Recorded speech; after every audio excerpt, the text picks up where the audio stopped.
मनोज का ट्रांसफर महाराष्ट्र के कोकण जिले में हो गया था। आज वो लोग अपने पुराने घर से वहां पर अपना सामान लेकर जा रहे थे। ट्रक में सामान लोड होते होते शाम के 4 बज गए थे।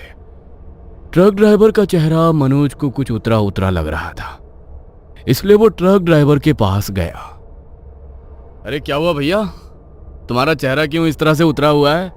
अरे हम लोग शिफ्ट हो रहे हैं, थोड़ा खुश हो जाओ। अरे ऐसी बात नहीं है भैया, मैंने आपको कल शाम को बोला था कि अपना सामान ट्रक में लोड करवा दो, तो हम लोग सुबह जल्दी यहाँ से निकल जाएंगे। अब यहीं पर शाम के 4 बज गए और आपको पता है ना, यहाँ से कोकण जाने में नाना करके भी 8-9 घंटे लग ही जाएंगे। और रात के समय कोकण जाने वाले रास्ते से जाना मतलब खुद ओखली में अपना सर देना है। क्यों भाई, रात को क्या वहाँ पर डाकू लुटेरे घूमते हैं?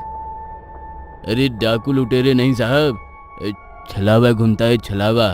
कितनी बार सुना है हमने कि रात को कभी कोई ट्रक वाला, कभी कोई गाड़ी वाला उस छलावे की चपेट में आ गया, और एक बार जो उसकी चपेट में आ जाता है उसे फिर वो अपने साथ ही लेकर जाता है।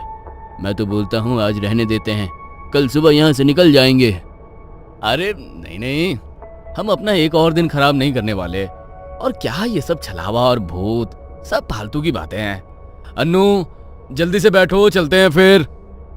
ट्रक ड्राइवर ने उनको चेताने की कोशिश की, मगर मनोज ने उसकी बात नहीं मानी और वो अनु के साथ ट्रक में बैठ गया। ट्रक में ड्राइवर के साथ उसका एक हेल्पर भी बैठा था। उन्हें वहां से निकले हुए लगभग 3 घंटे हो गए थे और बाहर अब हल्का हल्का अंधेरा भी होने लगा था, जिसे देखकर ड्राइवर के साथ साथ अब उसके हेल्पर के चेहरे पर भी घबराहट झलक रही थी। मालिक, अंधेरा सा होने लगा है, हम रास्ते में कहीं रुकेंगे ना? मतलब हम सीधा कोकण तो नहीं जाएंगे ना? क्यों? जब हम कोकण के लिए निकले हैं तो वहीं पर जाकर रुकेंगे ना। अरे नहीं नहीं, क्यों आफत मोल लेनी है? आपको पता नहीं क्या, रात को उस रास्ते पर छलावा भटकता है। अरे यार, फिर से तुम्हारी ये नॉनसेंस वाली बातें शुरू हो गई। तुम ट्रक थोड़ा तेज चलाओ, मुझे कल सुबह अपना नया ऑफिस ज्वाइन करना है, समझे? वो लोग उनकी बात सुनने को तैयार ही नहीं थे। ट्रक थोड़ा और आगे बढ़ा। रात के लगभग 10 बज चुके थे। आगे अब जंगल का रास्ता शुरू होने वाला था और सबको भूख लगनी भी शुरू हो गई थी। साहब, बहुत देर से ट्रक चला रहा हूँ, बहुत भूख लग रही है। आप लोगों को भी भूख लगी होगी ना? पास में एक ढाबा है, वहाँ पर कुछ खा पी लेते हैं। हाँ मनोज, मुझे भी बहुत भूख लग रही है और तुम्हें मेरी चाय पीने की आदत तो पता ही है। रात को अगर चाय ना पी पाऊँ तो सर में दर्द हो जाता है। चलो ठीक है, वैसे भी आगे 2-2.5 घंटे का रास्ता ही बचा है, खा पी लेते हैं कुछ। थोड़ी दूर पर एक ढाबा आया। ट्रक वाले ने ट्रक को ढाबे के सामने रोक दिया। वो सब खाना खाने के लिए उतरे तो उन्होंने देखा कि ढाबे पर उन लोगों के अलावा कोई और लोग थे ही नहीं। ये बात उन्हें कुछ अजीब सी लगी, क्योंकि अभी सिर्फ रात के 10 बज रहे थे। कुछ अजीब बात नहीं है ये? कितनी बार हम लोग रात को ट्रैवल करते हैं और जब भी खाना खाने के लिए किसी ढाबे पर रुकते हैं तो ढाबे पर अक्सर लोग खाना खाने के लिए बैठे ही होते हैं, लेकिन यहाँ पर तो हमारे अलावा कोई भी खाना खाने के लिए नहीं है। इतनी रात को कोई यहाँ से आगे रास्ते पर बढ़ने की हिम्मत नहीं करता साहब। कोई रात को निकलता भी है तो पीछे गेस्ट हाउस है, वहीं पर रात को रुक जाते हैं लोग। हमारा ढाबा भी 10 बजे बंद हो जाता है। ग्राहक तो आना 7 बजे के बाद ही बंद कर देते हैं, मगर हम इसलिए थोड़ी देर तक ढाबा खोल कर रखते हैं ताकि अगर किसी को मदद की जरूरत हो तो हम उसकी मदद कर सकें। मदद? कैसी मदद? मेरे कहने का मतलब है कि रात को चाहो तो यहाँ पीछे गेस्ट हाउस है, वहाँ रुक सकते हो। इतनी रात को आगे तो जाओगे नहीं। अब तो ये लोग भी बोल रहे हैं साहब, इनकी बात तो मान लो। तुम्हें बोला ना एक बार नहीं रुकना, और बताया है ना तुम्हें कि सुबह मुझे ऑफिस भी ज्वाइन करनी है। आज रात तो आप हमें मरवा कर ही मानेंगे, किसी की भी बात सुनने को तैयार नहीं हो। अगर सब कह रहे हैं तो मान लीजिए ना, और वैसे भी 2-2.5 घंटे का रास्ता ही बचा है। सुबह 5 बजे तो रोशनी हो ही जाती है, तो सुबह सुबह निकल पड़ेंगे और आपके ऑफिस के टाइम से पहले ही हम पहुंच जाएंगे। क्या तुम भी इन लोगों की बातों में आ रही हो? गेस्ट हाउस वाले कमीशन देते होंगे इनको, इसलिए फालतू की कहानियां बना रहे हैं। तुम ये सब बातें छोड़ो और खाना खा लो। सब खाना खा रहे थे, तभी अनु के कपड़ों पर दाल गिर गई। हे भगवान, इस दाल को भी अभी ही गिरना था, पूरा कुर्ता खराब हो गया मेरा। अरे दीदी, वो पीछे वहाँ बाथरूम है, आप वहाँ जाकर इसे साफ कर लो। अनु अपने कपड़े साफ करने के लिए पीछे बाथरूम की तरफ गई। तभी वहां से वापस आते हुए उसे अपने पीछे किसी के पैरों की आहट सुनाई दी। उसने पीछे मुड़कर देखा तो वहां कोई नहीं था। वो फिर से आगे की तरफ बढ़ी, मगर इस बार दोबारा उसे किसी के पैरों की आवाज सुनाई दी। तभी अचानक एक बिल्ली पीछे से उसके सामने आकर कूद पड़ी और वहां से दूसरी तरफ भाग गई। उसने अन्नू को बुरी तरह डरा दिया। ये बिल्ली भी ना, डरा दिया इसने मुझे। अनु जल्दी से ढाबे पर वापस आई। तब तक सबने खाना भी खा लिया था। अरे आ गई तुम, चलो चलते हैं। रुको साहब, मुझे भी जरा हल्का होना है, मैं अभी आता हूँ, बस 5 मिनट। थोड़ी देर बाद ट्रक ड्राइवर वापस आया और वापस आकर उसने ट्रक स्टार्ट किया और वो लोग वहां से निकल गए। थोड़ी दूर पर ही जंगल का रास्ता शुरू हो गया। ट्रक वाला और उसका हेल्पर छोटू बहुत घबराए हुए थे। मनोज अपने फोन में कुछ ढूंढ रहा था और अनु का ध्यान आगे रास्ते की तरफ था। तभी सामने देखकर वो जोर से चिल्लाई। उसकी चीख सुनकर ट्रक वाले ने अचानक ट्रक रोक दिया। अनु, क्या हुआ तुम्हें? तुम चिल्लाई क्यों? ट्रक चलाओ प्लीज, यहाँ पर मत रुको, आगे चलो बताती हूँ, पर प्लीज अब बीच रास्ते में दोबारा से ट्रक को मत रोकना। ठीक है मैडम। ट्रक वाले ने दोबारा ट्रक स्टार्ट कर दिया। डर के मारे अनु का पूरा चेहरा पसीने से भीग गया। किसी को भी समझ नहीं आ रहा था कि आखिर हुआ क्या है। अब तो बताओ अनु, क्या हुआ था? क्यों चिल्लाई थी तुम? वो मैं सामने रास्ते की तरफ देख रही थी। अचानक से खून से लथपथ एक आदमी मुझे सामने दिखाई दिया। मुझे लगा कि शायद उसका इस रास्ते पर एक्सीडेंट हो गया है। मैं उसकी मदद के लिए ट्रक रोकने के लिए बोलने ही वाली थी, लेकिन उससे पहले ही वो मेरी आंखों के सामने से गायब हो गया। क्या? ये आप क्या बोल रही हो मैडम? अगर ऐसा है तो इसका मतलब है कि छलावा हमारे पीछे लग चुका है, और अगर एक बार वो पीछे लग जाए तो पीछा नहीं छोड़ता। मना किया था मैंने आप लोगों को रात को इस रास्ते से आगे बढ़ने के लिए, लेकिन मेरी बात नहीं सुनी आप लोगों ने। अब आपकी वजह से हमें भी भुगतना पड़ेगा। अरे चुप करो तुम लोग। तुम लोगों ने ही डरा डरा कर अन्नू का दिमाग खराब कर दिया है। तुम लोगों की बातें सुनकर ही उसे ऐसे भ्रम हो रहे हैं। नहीं मनोज, ये मेरा कोई भ्रम नहीं था। मैंने सचमुच उस आदमी को देखा था। वो मेरी आंखों के सामने से गायब हुआ है। ये लोग बिल्कुल ठीक कह रहे थे। हमें उस गेस्ट हाउस में रुक जाना चाहिए था।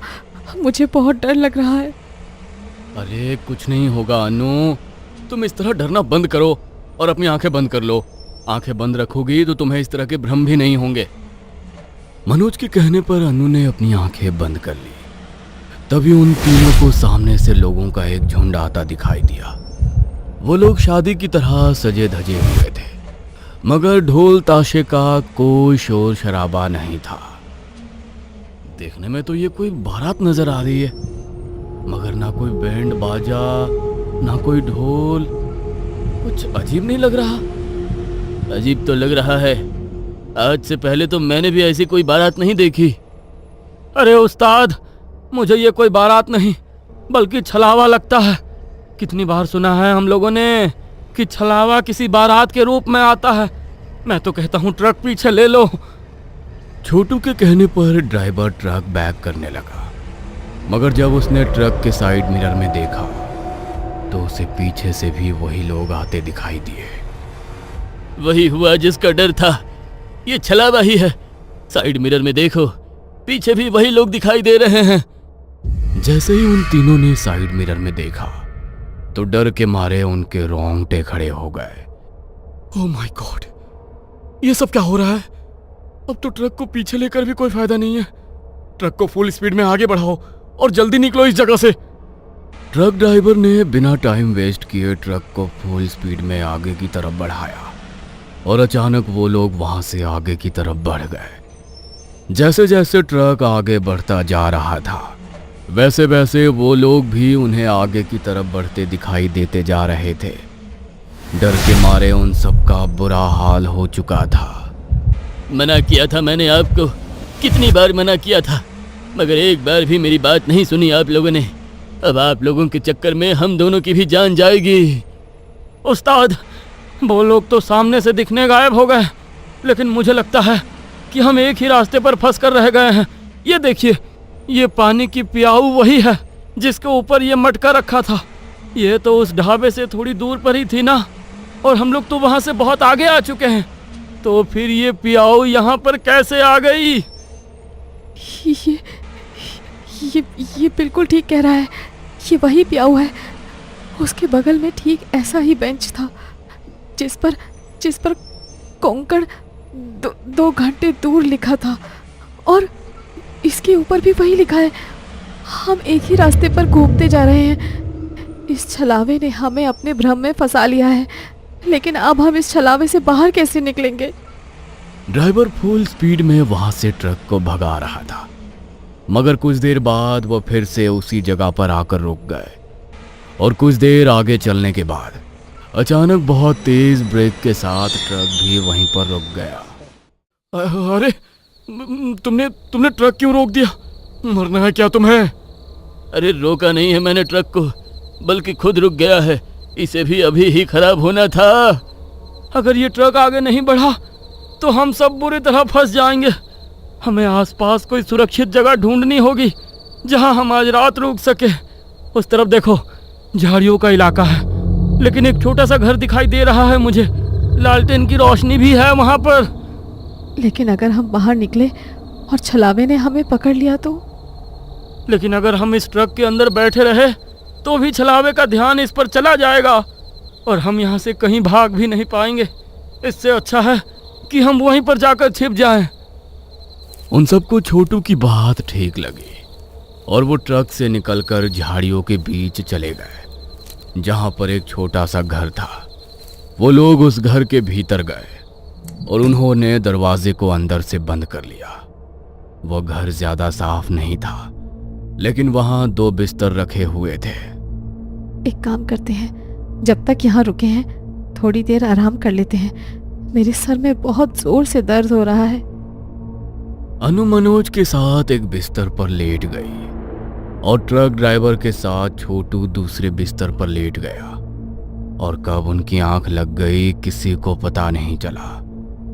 तभी कुछ देर बाद मटके पर रखा गिलास अचानक से नीचे गिर गया और उसकी आवाज से अनु की नींद टूट गई। अनु ने आंखें मलते हुए सामने देखा तो डर के मारे उसकी चीख निकल गई, क्योंकि छोटू जमीन पर पड़ा हुआ था और उसकी गर्दन के मांस को किसी ने फाड़ डाला था। उसकी चीख की आवाज से मनोज और ट्रक ड्राइवर की भी नींद खुल गई, और जब उन्होंने सामने देखा तो डर के मारे उनकी आंखें भी फटी की फटी रह गईं। छोटू, ये क्या हो गया? छोटू को किसने मारा इसे? पता नहीं, मेरे कानों में तो पानी का गिलास गिरने की आवाज पड़ी थी। उससे मेरी नींद टूट गई और जब मैंने सामने देखा तो छोटू मर चुका था। मुझे तो लगता है तुमने ही मारा है। अरे, तुम्हारा दिमाग और आप खराब हो गया है क्या? क्या अनाप शनाप बके जा रहे हो? अनाप शनाप नहीं, बिल्कुल ठीक बोल रहा हूं मैं। मुझे तो यही छलावा लगती है। सबसे पहले इसी ने बोला था कि इसको सामने कोई आदमी दिखाई दिया है, और सबसे पहले यही गई थी ना कपड़े साफ करने ढाबे के पीछे बाथरूम की तरफ, और अभी भी यही चिल्लाई थी। हम दोनों तो सो रहे थे, तो छोटू को मारा किसने? यही छलावा है, इसी ने मारा है उसे। क्या? लेकिन अगर ये छलावा है तो मेरी अनु कहाँ है? अरे तुम पागल हो गए हो क्या मनोज? इसकी बात क्यों सुन रहे हो? और बात रही बाथरूम जाने की, तो मेरे बाद ये भी तो गया था बाथरूम की तरफ।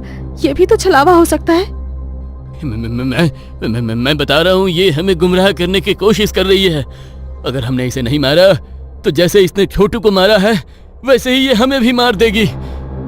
ट्रक वाले ने पास में पड़ा एक डंडा उठाया और उससे अनु की तरफ वार करने लगा, मगर अनु वहां से हट गई और वो डंडा मनोज के सर पर जाकर लगा। मनोज के सर से खून बहने लगा। तभी अनु ने नीचे पड़ा वो डंडा उठाया और ट्रक ड्राइवर पर वार करने लगी, मगर उसने उसके हाथ से वो डंडा छीनकर दूर फेंक दिया। तुझे छोड़ूंगा नहीं मैं, मुझे पता है तू ही छलावा है।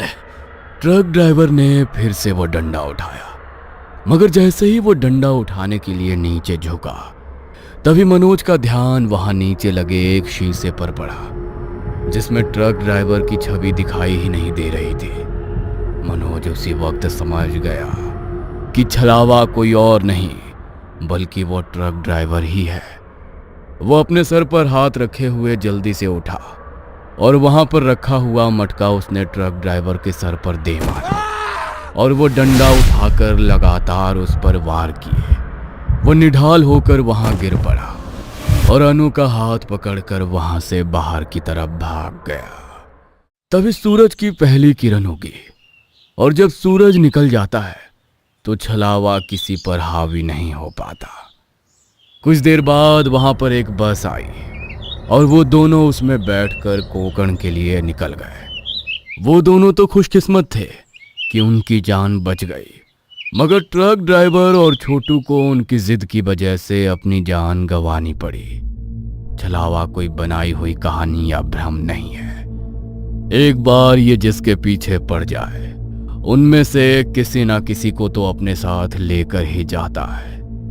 इसलिए रात के समय ऐसे रास्ते से गुजरने की भूल ना करें। क्या पता अगले सुनसान रास्ते पर छलावा आपका ही इंतजार कर रहा हो।